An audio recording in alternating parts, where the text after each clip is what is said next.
Hey guys, how's it going? I'm Mel from MelDidItHerself, and I'm a social service worker turned furniture refinisher, DIYer, small business owner, and content creator. I've learned everything I know about these industries thanks to people who shared their knowledge on the internet. So I'm paying it forward by bringing you my tips, lessons learned, and sharing my journey in this space with you. So thank you so much for being here, being curious, and being a lifelong learner like me. Let's hop into it. What is up, my friends and fellow busy bees? Today's topic stemmed from some polls that I actually recently posted on my Instagram account to do some market research to find out what some of the pain points are that those who do furniture makeovers and furniture refinishing are experiencing. This kind of information is so helpful to me, not only to help get ideas for podcast episodes that will actually be helpful to you, but also to help me as I move forward in my business and scaling the services that I offer. So if you are one of those that voted on the polls or submitted any feedback, thank you so very much. It truly is so helpful. And if you didn't get the chance to because we aren't Instagram buds yet, what are you waiting for? Head on over to IG and follow me at MelDidItHerself, and let's be friends. And one more thing before we jump in, because I think it's something that might be really helpful for you. I just launched a free guide to starting your own furniture refinishing business, which I'm super excited to be sharing with my community. I know there are lots of you out there who have done furniture makeovers before, whether it be just for your home or maybe even for some friends and family, or better yet, maybe even you've started selling some of them on online platforms and have absolutely loved it and seen the kind of income that it can bring in. But since you're the kind of person that has a creative mind, you may not necessarily come from the world of business and know all the things that go into starting your own official business doing this. And that's totally okay. I was in that boat not all that long ago, trust me. But I did the hard work and I took the time to do the research, do some trial and error, and I've caught the bug for learning all about business and marketing, and I put together an easy to follow guide and checklist of all the key points that I think are important to hit to start your furniture painting and refinishing business and turn you into an official entrepreneur. Whether this sounds like you, or if you found yourself kind of just falling into creating a furniture refinishing business, but you're not quite sure if you've hit the mark with all the things you should have set up, this guide is for you. So I have left a link in the show notes of this episode. If you're interested, just go ahead and click through to download the guide. I hope you find it valuable, and I welcome any feedback, good or bad, that you have. There is more to come on that front in the future, but until then, I do really hope it helps get you started on the right foot. Alright, now let's jump into my tips and tricks for keeping the cost of supplies down in your furniture painting and refinishing business and or side hustle. So, like I said, I asked the question of what people's current biggest struggle is in their business, and a lot of people talked about the rising cost of goods and supplies, making it hard for them to afford all of the things and be able to get a good profit once they sell their pieces, which is totally understandable, and I absolutely feel you because I have definitely noticed the cost of some of these things that I regularly use going up for sure. My go-to mineral paint was recently raised by $3 for 500 milliliters a while ago. And then every now and then when I go into Home Depot, I look at the cost of spray paint and other things and need to do a bit of a double take. Like, pardon me? $18 for gold spray paint? And the color I actually really wanted isn't even in stock? Alright, cool. Totally normal, totally fine, we're all fine. But unfortunately, it is the reality that we're currently living in, and there isn't really a whole lot that we can do to combat it, except here's my quick, innocent public service announcement to remind you to always go out and get informed and vote whenever there is an election if you're eligible to do so.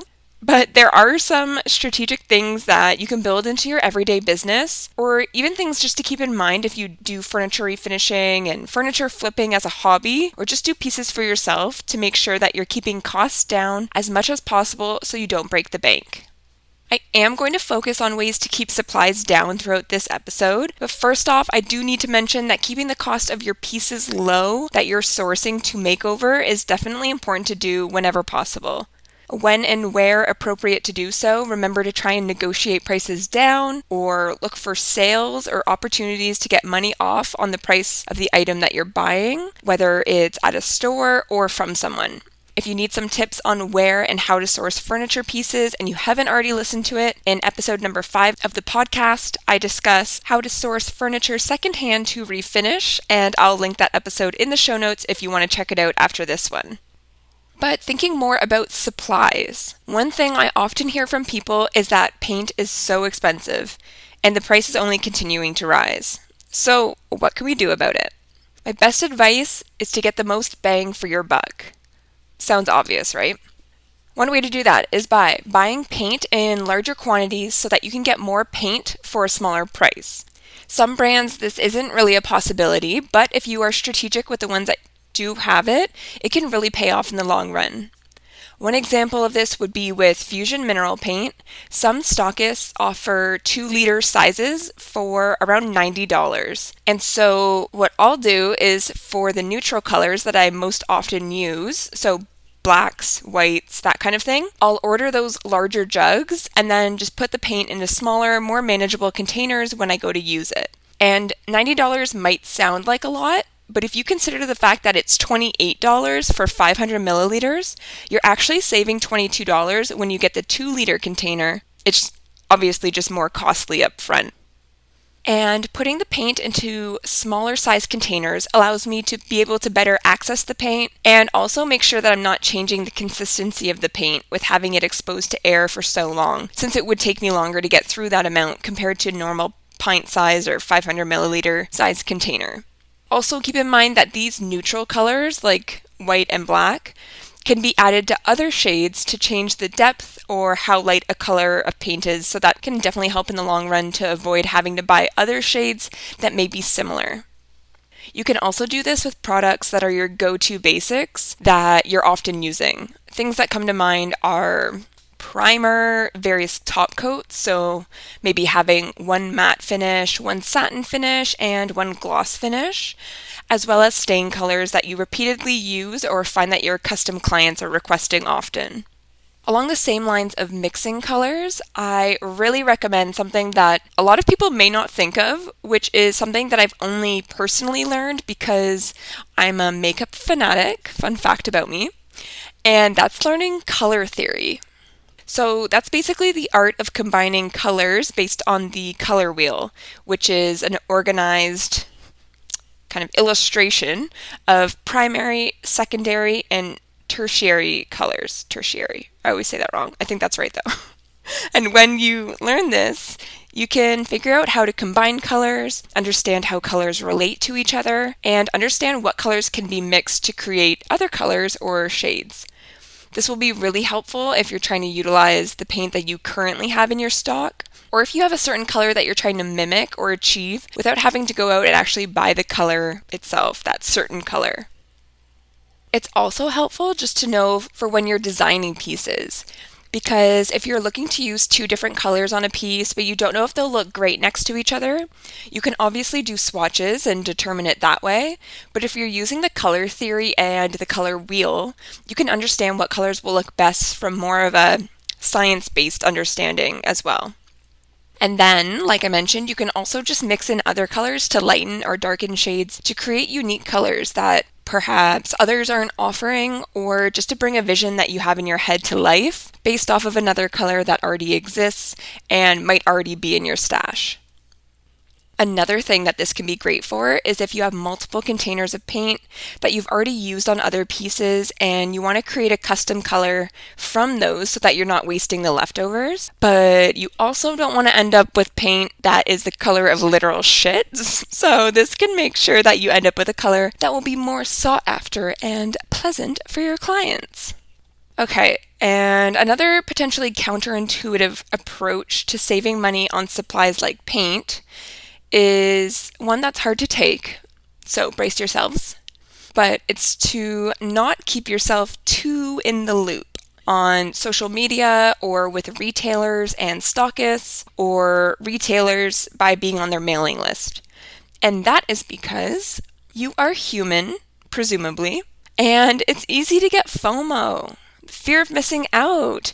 So when you see a bunch of people talking about a new color that's being released, or a new paint line that's coming out, or a new brand that someone's recently discovered, or you get an email about a new launch or a sale from one of your favorite paint companies, you will probably inevitably feel incentivized to buy, or maybe even feel like you need that color.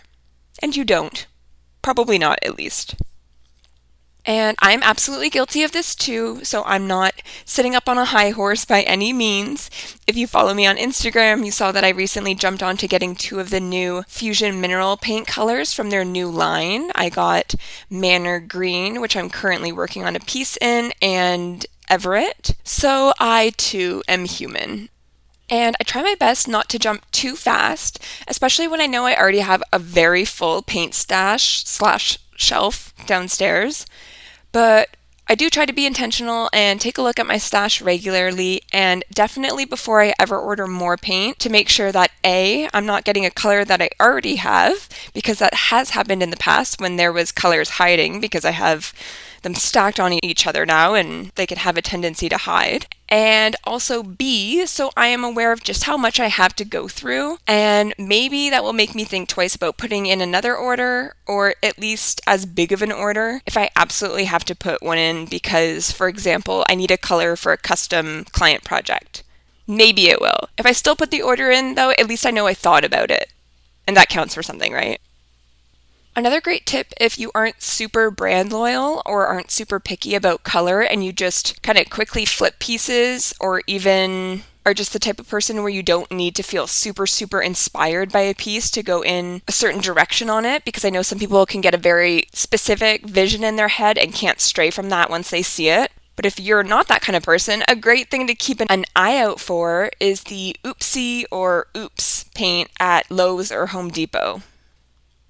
You can often find custom colors there, and you never really know what you'll find. So just take a peek anytime that you walk by. It's usually on the side of the paint counter where they mix custom colors up, or they'll shade or tint, I guess is the word, your paint that you're buying. But do keep an eye on things like the paint finish. So whether it's flat or matte or satin or semi-gloss or eggshell, because that will definitely change the look of the paint on your piece. And make sure that it's appropriate for the use that you're doing as well. So if it's a project for outside, for example, you wouldn't want to be using interior paint. But often these paints will be highly discounted, and a lot of the time you can get a gallon for under $10 in my area. And obviously you can do a bunch of projects with that amount of paint, so it's a great cost-effective approach to getting inexpensive paint. Now, I do always advocate to use paint that is created for furniture when furniture refinishing, just because the lines of paint are made in such a way that they are for the intended purpose. But that's not to say that with the proper steps and prep, that a regular paint that you would typically use on a wall couldn't work for that kind of project, as long as you're sealing it appropriately. And if you do have a certain brand of paint that you typically use, or a few of them that you typically use, or a certain stockist that you always access for your furniture paint, or perhaps there's only one stockist available to you if you live somewhere more remote, a great suggestion is to talk to that retailer or stockist to see if there are options for using them as your either sole stockist or setting up some sort of partnership, because you may be surprised at what you can get if you do some effective networking. A lot of the time, these are small business owners who are obviously looking for continued support for their business, and they might have margins that allow a bit of wiggle room when it comes to offering a cheaper price. Perhaps if it's a matter of when you order X amount of times, you get a certain percentage off or a free item, or maybe they're willing to exchange a discount or free items for some promotion on your social media or email list if you have a large one, or maybe they're looking to collaborate in another way because they have a project in mind but they haven't had the time or the availability to bring it to fruition, and you could help them to do that, and you can set up a partnership in that way. The opportunities are really endless, especially when it comes to social media. So remember that and shoot your shot. And they may not even care as much if you have a large following in terms of numbers, because you have a very specific audience, presumably, if you have a furniture refinishing account at least. And that's a captive audience of people who are interested in the same thing that you do, which means that they buy the same kinds of supplies that you do. That might be an opportunity that the stockist or the person that you're talking to sees as a great way for them to market their business. You never know until you ask, as we learned last week. Another thing that they might have, if you look into it, because some businesses have one but just don't advertise it, is an affiliate or referral program. A lot of places have this on their website. Sometimes it's in the bottom navigation bar or within their contact us page, or sometimes you might have to reach out directly to them and ask. This is where you could either sign up as one of their affiliates and get a certain code that your followers could use for a percentage off of their orders, or they may have a refer a friend program. So if you send anyone their way, they might have like a thank you gift that they offer to you, whether it be for money off of an order or free product. So there are tons of options. And these are things that can also be more passive if you have a social media presence and you make those codes readily known and available to your followers, because people could find the post that you put up months or even years after you posted it and use that code, which would then either get you some money in your pocket or some money off of product with that business. So then if we look at supplies that you might be needing and using in your furniture painting and refinishing business more broadly, I always recommend, and realistically this is for any online shopping and not just for these kinds of products, that you look for promo codes every time. I mean, it would save you money, so why wouldn't you at least look? Whenever you're putting in an order online, whether it's from a retailer directly, from a hardware store, or wherever it might be, always look for active promo codes or referral codes, like I just talked about, from other creators that you can use for your benefit. This gets you money off of your bill, but also supports those content creators who are putting out content that you consume for free and enjoy and get value from. That's one way that you can pay them back without paying anything extra out of your pocket, because you already need those products and you would buy them anyways. So it's a win-win when you can get some money off and as a result, put some money back into their pocket so that they can continue to deliver you enjoyable content and build their business. A great way to go about this, if you don't already know any creators with codes right off the bat, is often when I hear people that I follow mentioning that they have referral codes for certain companies, I just keep a running list in the Notes app on my phone, and I'll write the company's name, the percentage off, the code, and then maybe the creator's name just for reference. Another thing that you can do if you don't know any codes and you're going to put an order in that day is to look on YouTube. And I hate to say it, but now that TikTok has surpassed Google as the search engine of choice for some demographics, yeah, that's a real thing. If you haven't been listening to marketing news recently, you might want to check there too. So just go into the search bar and type in that paint company or whatever it is that you're purchasing and look through some of the larger accounts that have been posting about those things. Well, it doesn't even necessarily have to just be larger accounts. I definitely recommend supporting smaller creators where that might make a more impactful difference for them if you use their code. But I say that because typically it's larger accounts that are getting those types of codes or sponsorships and are posting the codes to offer to their community. So anyways, go into these videos and take a look in the written description. Somewhere around the middle or end of the description is where they often put those codes, and you can find them and use them. And then again, to save you more time in the future, consider saving that code somewhere just for future reference. Work smart, not hard, my friend. And a quick reminder, if you're enjoying the podcast so far, I would love it if you would go to the podcast page on whatever platform you're listening on today and leave me a rating, preferably 5 stars. But I'll leave that part up to you, but it better be a 5-star. And if you're on Apple Podcasts, please leave a quick review letting people know that you love the podcast, because the more positive rating and reviews that we get, it helps to get the podcast pushed out to more people to discover and join us on this furniture refinishing ride. Okay, and another option that a lot of people probably already have in use to get money off of their online orders is the Honey extension, which is an extension that can be added to your Google Chrome browser, or maybe other browsers too, but definitely in Google Chrome. And that automatically looks for promo codes when you go to checkout, and it works on most sites. So that's really handy and saves you the legwork. You can also just Google the name of the company that you're ordering from and promo code. Sometimes I'll do promo code plus summer 2022 or whatever the time of year is to make sure that I find current, active, relevant ones. And another sneaky thing that I also try to do is to guess promo codes if I have a few minutes to do so. Putting things like welcome, 10 off, 5 off, first order, or other things like that sometimes do work. Even things like summer 2022 as a promo code. Sometimes you get lucky and it is an active code. Now, I do think brands are catching on to this and making them more unique because people have figured this hack out. But again, TikTok and other platforms are a great place where people share codes that they've come across too. So, take a gander. So, moving on, the next step is a tip that I would recommend you do for all facets of your life if you are trying to keep costs down in your budget for things like groceries, home essentials, and other things, is to keep an eye out for sales for the basics.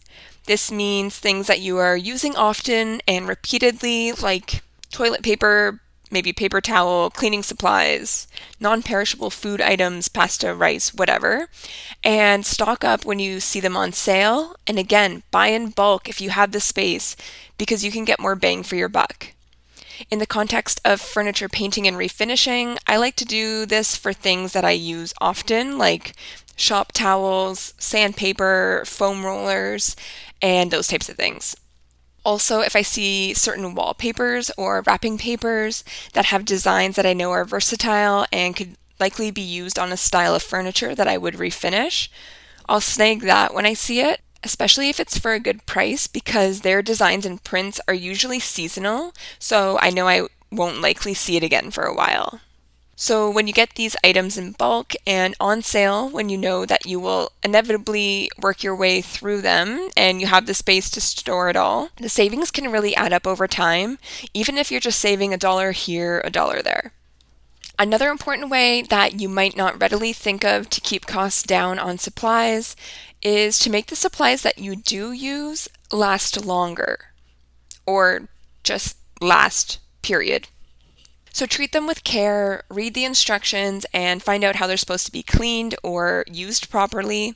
So when you're cleaning things like scrapers or brushes or gloves, make sure that you're doing it accurately and properly after each use so that the products don't dry on there and then you're having to work extra hard to get them back to that like new state. I also recommend keeping sandpaper that no longer sticks to the pad of your electric sander in a container or a box somewhere that you can use it for hand sanding later. That's a good tip to keep you from having to buy so much sandpaper, but also to avoid unnecessary waste when you can still get some life and some use out of that product.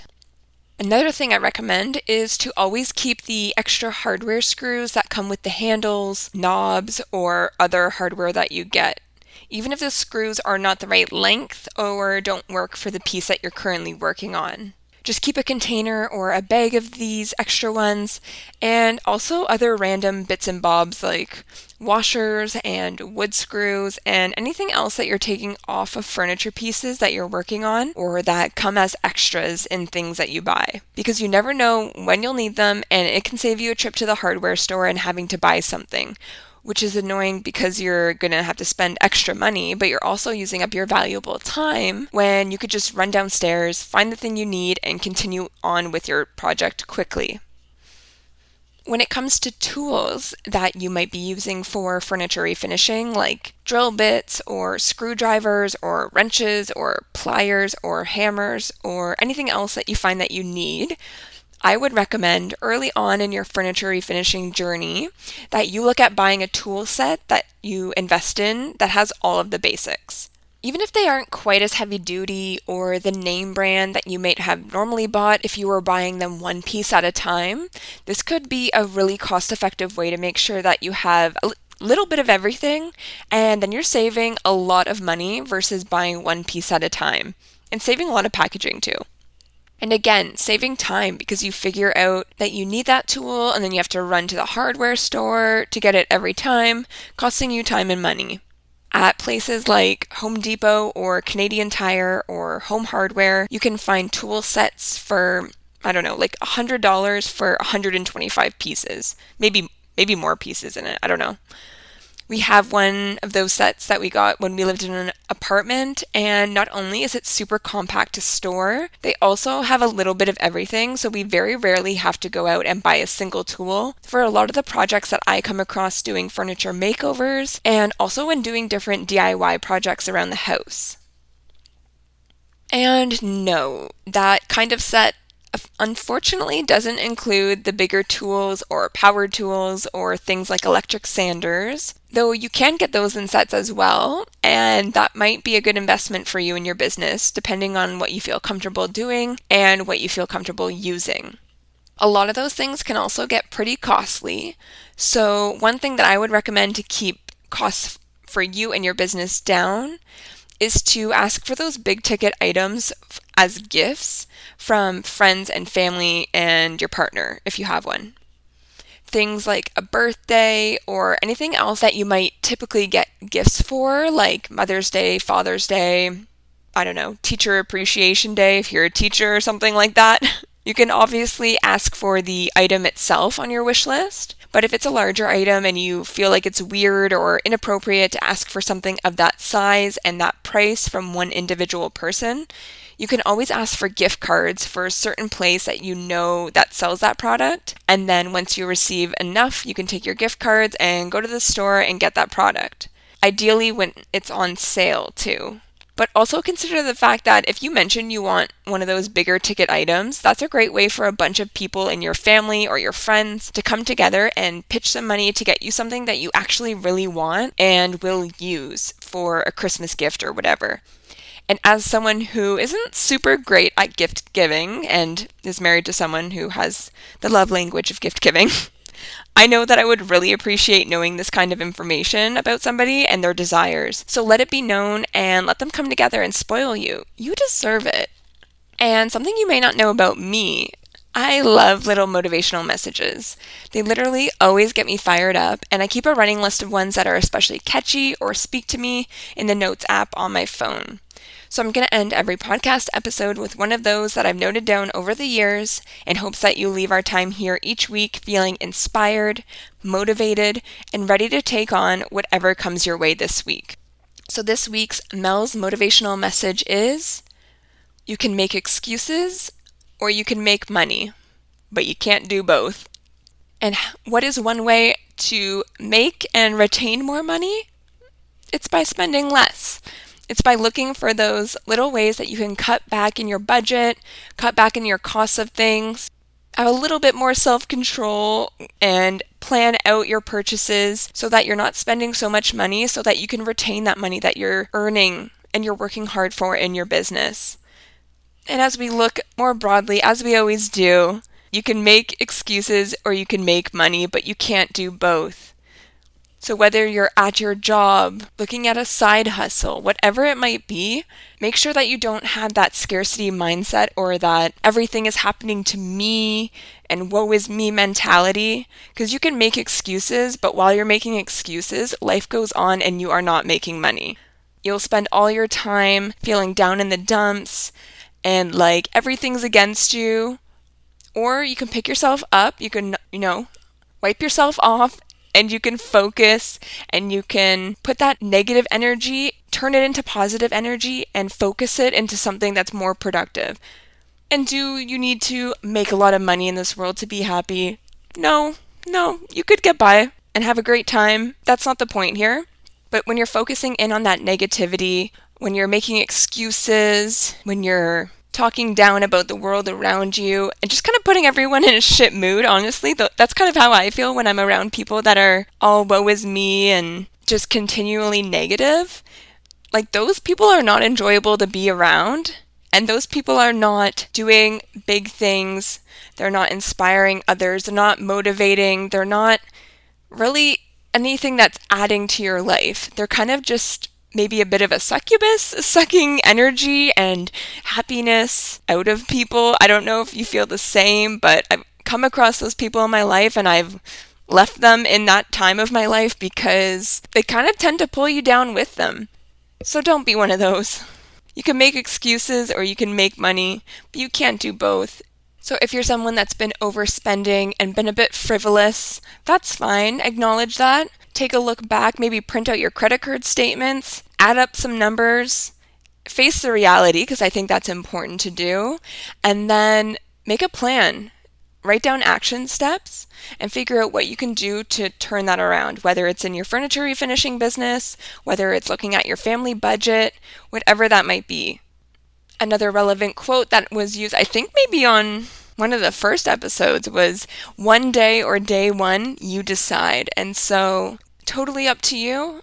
You can decide what today is, but I hope I left you with some good nuggets and some good, actionable, useful things that will help to cut costs in your business, and if nothing else, keep you motivated to go get in that coin. All right, that's it for now. I appreciate your time, and I'll catch you guys next week.